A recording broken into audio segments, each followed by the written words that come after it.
UP के अलावा हरियाणा भी एक ऐसा राज्य है जहां वैक्सीनेशन ने धीरे धीरे रफ्तार पकड़ी और आज प्रधानमंत्री नरेंद्र मोदी ने वैक्सीनेशन ड्राइव के लिए मुख्यमंत्री मनोहर लाल खट्टर की खूब तारीफ की। नरेंद्र मोदी ने कहा कि खट्टर दूर की सोचकर काम करते हैं, इसीलिए हरियाणा आज तरक्की की राह पर है। जहां तक वैक्सीनेशन की बात है तो हरियाणा में अभी तक 2.5 करोड़ से ज्यादा वैक्सीनेशन डोजेस लग चुकी है, जिनमें 75 लाख लोग फुल्ली वैक्सीनेटेड हो चुके हैं। हरियाणा में वैक्सीनेशन को लेकर कैसे काम हुआ, इस पर और बात करने के लिए हरियाणा के मुख्यमंत्री मनोहर लाल खट्टर जी खुद इस वक्त हमारे साथ जुड़ गए हैं। खट्टर साहब, आपका बहुत बहुत स्वागत है इंडिया टीवी पर। धन्यवाद धन्यवाद गौरव जी, आपको बहुत बधाई। देश ने आज जो कीर्तिमान बनाया है वो गर्व का विषय है और उसमें हरियाणा का योगदान भी बहुत महत्वपूर्ण है। मैं दर्शकों की जानकारी के लिए बता रहा हूं, 2.5 करोड़ से ज्यादा डोज जो है वो हरियाणा ने लगाई हैं। देश की पूरी आबादी में, जनसंख्या में हरियाणा का हिस्सा है 2%। और आप समझें, अगर 2.5 करोड़ डोज लगी है तो टोटल वैक्सीनेशन में 2.5% हिस्सा हरियाणा का है, यानी अपनी जनसंख्या से ज्यादा योगदान जो है वो हरियाणा ने वैक्सीनेशन में दिया है। तो इसके लिए आप और बधाई के पात्र हैं खट्टर साहब। अब ये और बता दीजिए कि आपने किया कैसे। धन्यवाद धन्यवाद सौरव जी। सौरव जी, देखिए, हमने प्रारंभ से ही जब भी ये कार्यक्रम शुरू हुआ, अभियान शुरू हुआ, तो हमने उसको बहुत तरीके से सारे सिस्टम बना करके प्रदेश स्तर के ऊपर हमने एक टास्क फोर्स बनाई, डिस्ट्रिक्ट लेवल पर टास्क फोर्स बनाई, हर एक हॉस्पिटल और नीचे तक का जो सारा सिस्टम टीमें बना करके, कैंप्स लगा करके इसको हमने शुरू किया। प्रारंभ में हमारी टीम तो पर्याप्त थी, लेकिन वैक्सीनेशन का जो इंजेक्शन है उसकी उपलब्धता की थोड़ी कमी आई थी।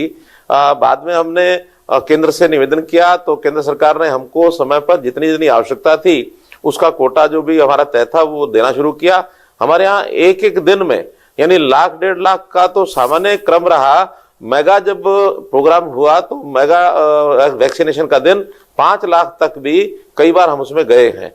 तो इसलिए हमारे यहाँ शुरू में कुछ विपक्षी पार्टियों ने इसमें थोड़ा जिसको कहना चाहिए प्रचार करके इसको रोकने की कोशिश की, लेकिन हमने लोगों को समझाया और जैसे ही कोविड का थोड़ा सा प्रकोप बढ़ा था तो बाद में फिर लोगों ने भी समझा कि हाँ, इसके बिना काम नहीं चलेगा। आज सब लोग जहां हमारे कैंप लगते हैं, लाइनों में लोग खड़े होते हैं, रजिस्ट्रेशन करवाते हैं।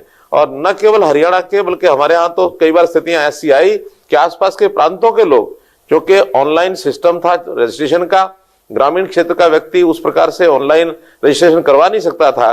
दिल्ली के लोग, आसपास के जो ऐसे थोड़ा सा कंप्यूटर से भी लोग थे, वो दौड़ दौड़ करके वहां से वैक्सीन लगवाने लगे। लेकिन अंत में फिर लोगों को जब समझाया तो सब लोग आकर के वैक्सीन लगवाने लगे। आज ठीक आपने कहा कि हमारी शेयर भले ही आबादी का 2% है, लेकिन वैक्सीनेशन में 2.5% यानी 2.5 करोड़ लोगों ने वैक्सीनेशन आज लगवा करके आंकड़ा छुआ है, जिसके अंदर 2.25 करोड़, 1 करोड़ 75 लाख तो फर्स्ट डोज है और शेष 75 लाख लगभग वो सेकेंड डोज लगी है। हमारे यहाँ फर्स्ट डोज का जो टारगेट है 2 करोड़ 5 लाख का है। शेष 30 लाख लोगों को आने वाले 31 दिसंबर तक इस टारगेट को पूरा करेंगे और फर्स्ट डोज जो है सबको कंप्लीट करेंगे। अच्छा खट्टर साहब, एक बात और, आपने अभी राजनीति की बात की थी। हमें याद है कि खासतौर पर गैर भाजपा शासित राज्यों के मुख्यमंत्री ये कहते थे भेदभाव हो रहा है, कहते थे हमें वैक्सीन दे दें, हम लगा देंगे, हमें पर्याप्त वैक्सीन नहीं मिल रही है। उस वक्त केंद्र सरकार कहती थी कि हम एक रोड मैप पर चल रहे हैं, धीरे धीरे वैक्सीन की उपलब्धता बढ़ेगी। और हमने देखा कि वक्त जैसे जैसे वक्त बीता वो आवाजें भी खामोश हो गई। तो चूंकि आपने हर चीज को स्टेप बाय स्टेप मॉनिटर किया है, तो जरा आप बताइए कि वैक्सीन की कमी से लेकर वैक्सीन की उपलब्धता, जब वैक्सीन लगवाने के लिए आप कह रहे हैं बाहर से लोग आने लगे, ये परिस्थिति कैसे बनी? देखिए, पहले चूंकि वैक्सीन की उपलब्धता जैसे मैंने बताया कम थी, 2 ही कंपनियां वैक्सीन बना रही थी। उस समय बाहर के लोग भी थोड़ा सा जो जिसको कहना चाहिए चुस्त थे, थोड़ा कंप्यूटर से भी थे, वो आकर के लगवाने लगे।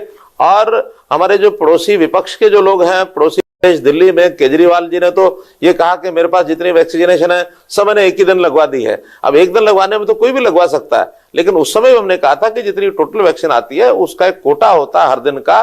जैसे जैसे उपलब्धता बढ़ेगी, वैक्सीन लगाना हमारे लिए आसान है, लेकिन उपलब्धता होना ये थोड़ा कठिन विषय था। जैसे ही केंद्र सरकार ने, हमारे स्वास्थ्य मंत्रालय ने उसके अंदर हस्तक्षेप करके उस वैक्सीनेशन को बढ़ाया, इंजेक्शन की उपलब्धता कराई, तो उसी गति को हम आगे बढ़ाते चले गए और आज स्थिति यह है कि हम बाकी सब कुछ प्रदेशों से परसेंटेज में काफी आगे बढ़े हैं। उपलब्धता की कठिनाई स्वाभाविक थी क्योंकि इतनी तैयारी वैक्सीनेशन की देश और दुनिया में कहीं भी नहीं थी, लेकिन जैसे जैसे आवश्यकता पड़ी हमारे साइंटिस्ट ने उसके अंदर काम किया और बहुत बड़े बड़े इंडस्ट्रीज भी अपने सामान्य जो कामकाज है उसको छोड़ करके वैक्सीनेशन की तरफ आगे बढ़े और इस उपलब्धता को सुलभ कराने के बाद ये सारा काम संभव हो पाया।